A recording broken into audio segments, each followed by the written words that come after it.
যা কাউকে খুঁজে নে যে তোকে মেন্টাল সাপোর্ট দিবে। কেন খুঁজবো আমি কাউকে? আমার গার্লফ্রেন্ড তুই, আরেকজন না যে আমি আরেকজনকে খুঁজতে যাবো। তোর জন্য এই প্রবলেমে পড়ছে, তুই আমাকে হেল্প করবি, আমার সাপোর্ট হবি, এখন এই ধরনের কাজ করতেছিস তুই। একটা মেয়ে যদি চায় না একটা ছেলেকে অনেক উপর উঠাইতে পারে, আবার ওই মেয়ে যদি চায় না ওই ছেলে একদম তলায় দেয়, আমার তলায় দিস না প্লিজ। আগে সময় দিতি না, এখন কিভাবে কথা বলতে হয় সেটাও জানিস না। আমার হয়তো এই রিলেশনশিপ থেকে ব্রেক নেওয়া দরকার। যা যে বিহেভিয়ার শিখে আয়, তারপরে আয়, বুঝছিস? আমাদের ব্রেক নেওয়া উচিত না, আমাদের ব্রেকআপ করে ফেলা উচিত। তোর আমার এই সম্পর্ক ব্রেকআপ।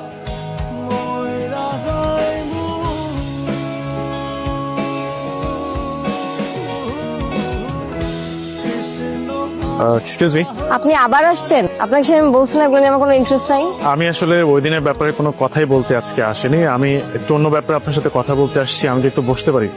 আসলে সব ধরনের সম্পর্কই তো ব্রেকআপ হয়ে যায়, কিন্তু ব্রেকআপ হয় না শুধুমাত্র ফ্রেন্ডশিপটা।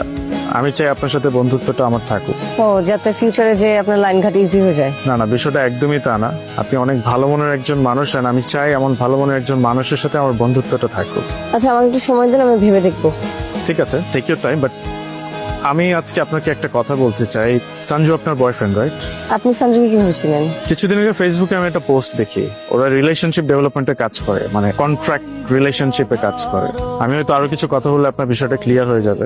আমি সঞ্জু, মানে আপনার যিনি বয়ফ্রেন্ড, তাকে আমি আপনার ছবিটা দেখাই। দেখানোর পর আমি ওকে বলি যে আমি এই মেয়েটার সাথে প্রেম করতে চাই, আই লাভ হার, এন্ড আমি এই মেয়েটাকে বিয়ে করতে চাই।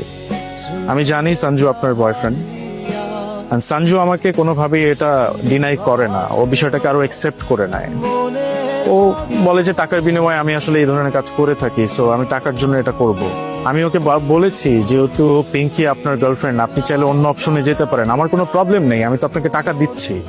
বাট ও নিজে থেকে আমাকে বলে যে ওর মতো কোনো মেয়ের সাথে ব্রেকআপ করে ফেলে আমার কোনো যায় আসে না। I am being honest with you.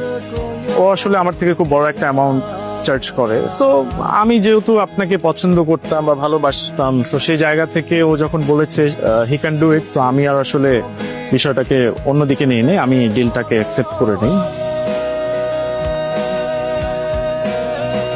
Excuse me, আপনি সেদিন যেন কি বলছিলেন?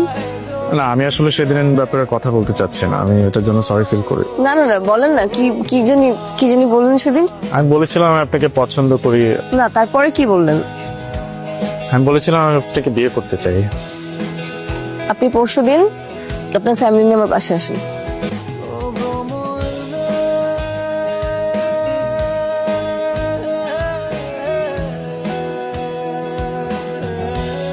হ্যালো, কই তুই?